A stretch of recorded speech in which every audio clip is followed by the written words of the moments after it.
ನಮಸ್ಕಾರ. ನೀವು ನೋಡ್ತಾ ಇದ್ದೀರಾ ಸಂಗೀತಾಳ ಮನೆ ಪಾಠ YouTube channel. So welcome to my second P U C series. So second P U C ಸೀರೀಸ್ನಲ್ಲಿ ನೆಕ್ಸ್ಟ್ ಹೊಸ ಟಾಪಿಕ್ ಇರೋವಂಥದ್ದು ಟೈಪ್ಸ್ ಆಫ್ ಫಂಕ್ಷನ್ಸ್ ಅಂತ ಇದೆ. ನಾನು ಡೈರೆಕ್ಟಾಗಿ ಟೈಪ್ಸ್ ಆಫ್ ಫಂಕ್ಷನ್ಸ್ಗಿಂತ ಹೋಗೋಕ್ಕಿಂತ ಮುಂಚೆ ಫಸ್ಟ್ ನಾನು ಟೈಪ್ಸ್ ಆಫ್ ಫಂಕ್ಷನ್ ಅಂದರೆ ಏನು ಅನ್ನೋದನ್ನು ಇವತ್ತಿನ ವಿಡಿಯೋದಲ್ಲಿ ಹೇಳಿಬಿಟ್ಟು ಮುಂದುವರಿಸ್ತೀನಿ. ಓಕೆ, ಸೊ ಫಂಕ್ಷನ್ ಅಂತ ಹೇಳಿದ್ರೆ ನಿಮಗೆ ತಕ್ಷಣ ನೆನಪಿಗೆ ಬರೋದೇ ಮದುವೆ ಫಂಕ್ಷನ್, ಓಕೆ, ನಾಮಕರಣ ಫಂಕ್ಷನ್, ಯಾವ್ದಾದ್ರು ಪೂಜೆ ಮಾಡಿದ್ರು ನೀವು ಅದನ್ನು ಫಂಕ್ಷನ್ ಅಂತಲೇ ಕರಿತೀರ.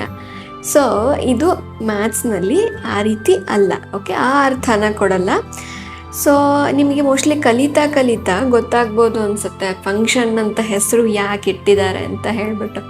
ಓಕೆ, ಸೊ ಫಂಕ್ಷನನ್ನು ನಾನು ಸಿಂಪಲ್ ವರ್ಡ್ಸಲ್ಲಿ ಫಸ್ಟ್ ಹೇಳಿಬಿಡ್ತೀನಿ, ಮ್ಯಾಥಮೆಟಿಕಲ್ ಡೆಫಿನೇಷನ್ಗೆ ಹೋಗೋಕ್ಕಿಂತ ಮುಂಚೆ. ಸೊ ಏನಪ್ಪ ಫಂಕ್ಷನ್ ಅಂತ ಹೇಳಿದ್ರೆ ಕನ್ಸಿಡರ್ ಅ ಮಷೀನ್. ಓಕೆ, ಯಾವ ಮೆಷಿನ್ ತೊಗೊಳ್ಳೋಣ? ನೀವು ದಿನನಿತ್ಯ ನೋಡುವಂಥದ್ದು ಮಿಕ್ಸರ್.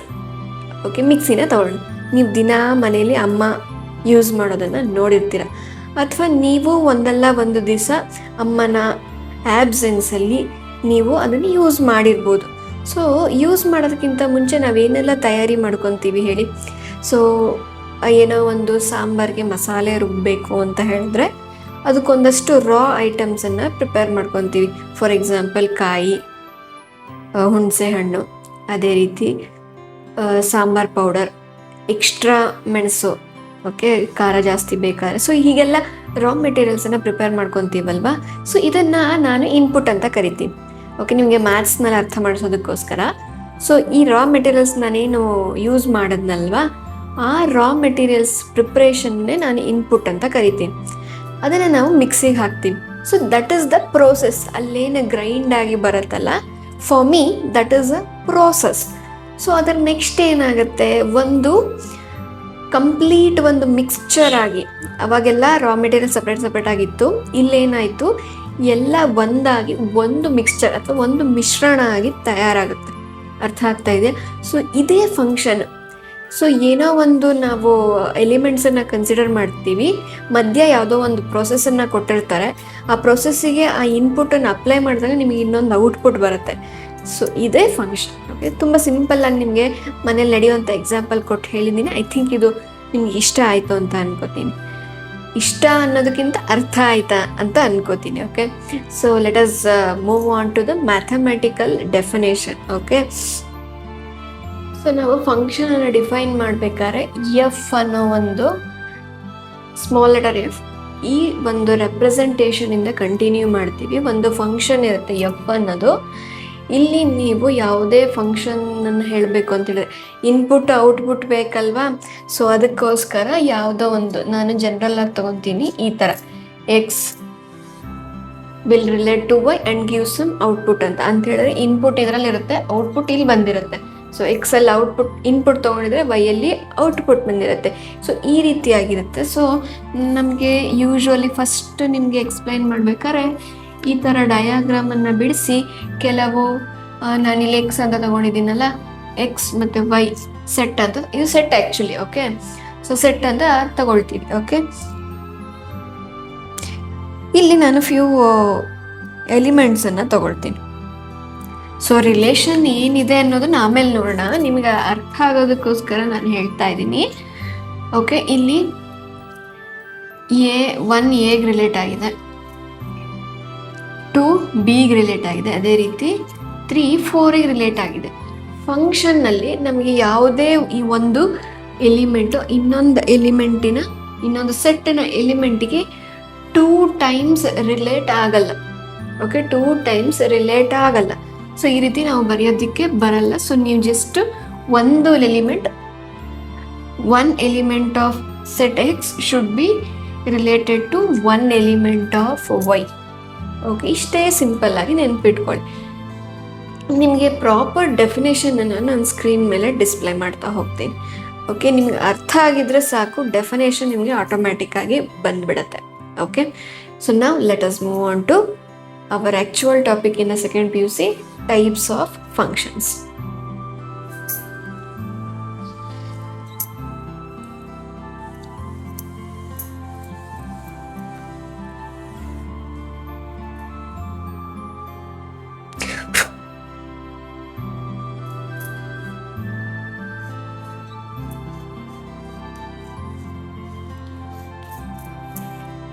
Types of functions.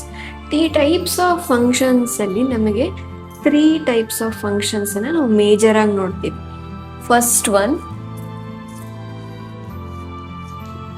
ನಿಮ್ಗೆ ಕೇಳೋದಕ್ಕೆ ಸ್ವಲ್ಪ ಯೂನಿಕ್ ಅಂತ ಅನ್ನಿಸ್ಬೋದು ಅಥವಾ ಬಿಜಾರ್ಡ್ ಅಂತಾನು ಅನ್ನಿಸ್ಬೋದು. ಒನ್ ಫಂಕ್ಷನ್ ಅಂತ ಹೇಳ್ತೀವಿ. ಅದೇ ರೀತಿ on to function.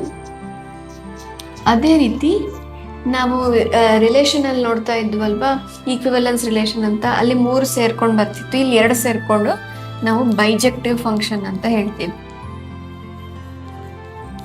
Bijective function, by ಅಂತ ಹೇಳಿದ್ರೆ 2 ಸೇರಿ ಅಂತ ಹೇಳ್ಬಿಟ್ಟು. ಸೊ ಇದಕ್ಕೆ ಬೈಜೆಕ್ಟಿವ್ ತರಾನೇ ಇದಕ್ಕೂ ಪ್ರಾಪರ್ ನೇಮ್ ಇದೆ. ಓಕೆ, ಇದು ನಾವು ನಮಗೆ ಮನೇಲಿ ಕರೆಯೋ ಹೆಸರು ಅನ್ನೋದೊಂದು ಇರ್ತಲ್ವ, ಅದೇ ರೀತಿ ಮ್ಯಾಥ್ಸ್ ಅಲ್ಲೂ ಅಷ್ಟೇ ಈಸಿಯಾಗಿ.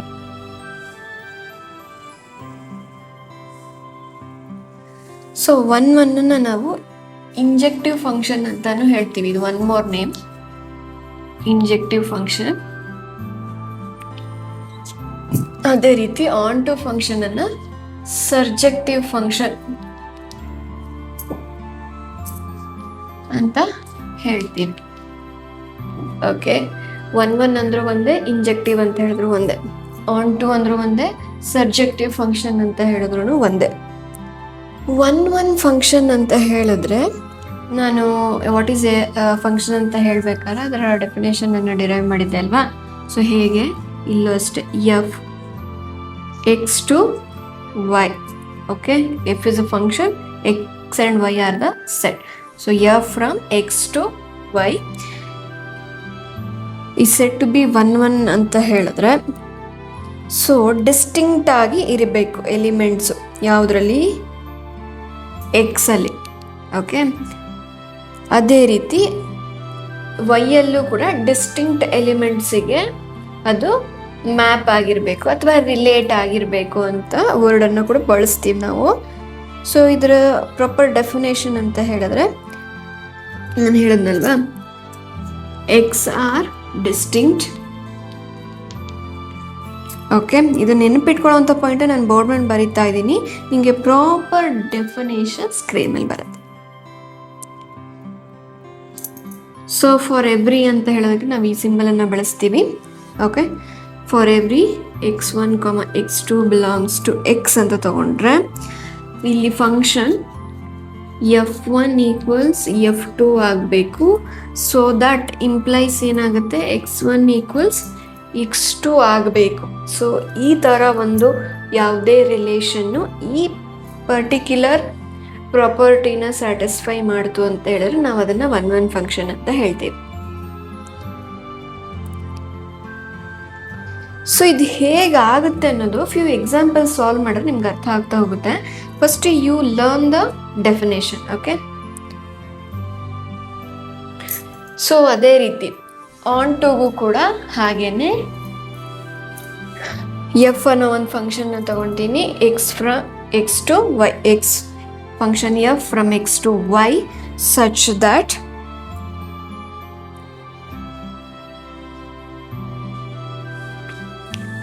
ಇಲ್ಲಿ ಎಲ್ಲದಕ್ಕೂ ಇಮೇಜಸ್ ಎಕ್ಸಿಸ್ಟ್, ಅಂದರೆ ಎಲ್ಲ ಎಲಿಮೆಂಟ್ಸ್ ಆಫ್ ದ ಅನದರ್ ಸೆಟ್ಟಿಗೆ ರಿಲೇಟ್ ಆಗಿರಬೇಕು ಅಂತ ಏನಿಲ್ಲ. ಬಟ್ ಇಲ್ಲೇನಾಗಬೇಕು, ಇಲ್ಲಿ ಒಂದೇ ಎಲಿಮೆಂಟನ್ನು ತಗೊಳ್ತೀವಿ, ಎಲ್ಲಿ ಈ ಸೆಕೆಂಡ್ ಸೆಟ್ಟಲ್ಲಿ ತಗೊಳ್ತೀವಿ. Okay, so for every Y belongs to Y ಏನಾಗಿರಬೇಕು ಅಂತ ಹೇಳಿದ್ರೆ there exist an element X in X, Y belongs to Y, ಮತ್ತೆ there exist X in X such that ಏನಾಗಿರಬೇಕು, F of X equals Y. ನಾನೇನು ಹೇಳೋದು, some elements of set X are related to some elements of Y. ಎಲ್ಲದಕ್ಕೂ relate ಆಗಿರಬೇಕು ಅಂತ ಏನಿಲ್ಲ, ಇದೇ ಅರ್ಥನ ಈ ಈಕ್ವೇಶನ್ ಕೊಡುತ್ತೆ. ಓಕೆ, ಇಲ್ಲಿ ಎಕ್ಸ್ ವೈಗೆ ರಿಲೇಟ್ ಆಗಿದೆ, ಈ ಎಕ್ಸ್ ಎಲ್ಲಿದೆ, ಕ್ಯಾಪಿಟಲ್ ಎಕ್ಸ್ ಅಲ್ಲಿದೆ, ಈ ವೈ ಎಲ್ಲಿದೆ, ಕ್ಯಾಪಿಟಲ್ ವೈ ಅಲ್ಲಿ ಎಕ್ಸಿಸ್ಟ್ ಆಗಿದೆ ಅನ್ನೋ ಅರ್ಥನ ಕೊಡುತ್ತೆ. ಸೊ ಇದು ಆನ್ ಟು ಫಂಕ್ಷನ್.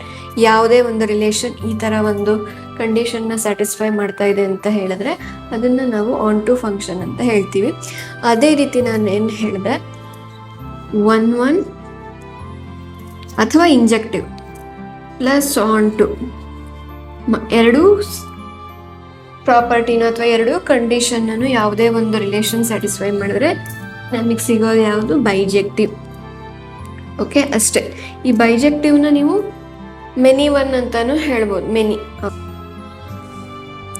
ಸೊ ಇದು ಇಷ್ಟು ಟೈಪ್ಸ್ ಆಫ್ ಫಂಕ್ಷನ್ ಆಗಿರುತ್ತೆ. ಸೊ ಇದರ ಅಪ್ಲಿಕೇಶನ್ ಅಂದರೆ ಎಕ್ಸಾಂಪಲ್ಸ್ನಲ್ಲಿ ಹೇಗೆ ಸಾಲ್ವ್ ಮಾಡ್ತಾ ಹೋಗ್ತೀವಿ ಅನ್ನೋದನ್ನು ನೆಕ್ಸ್ಟ್ ವಿಡಿಯೋದಲ್ಲಿ ನೋಡೋಣ. Until then take a short break. ಅದೇ ರೀತಿ ನಿಮ್ಮ ಫ್ರೆಂಡ್ಸಿಗೆ ಕೂಡ ಶೇರ್ ಮಾಡಿ. Thank you for watching. Also ಈ ಒಂದು ಎಫರ್ಟ್ಗೆ ಲೈಕ್ ಕೊಡೋದನ್ನು ಮಾತ್ರ ಮರಿಬೇಡಿ. Thank you.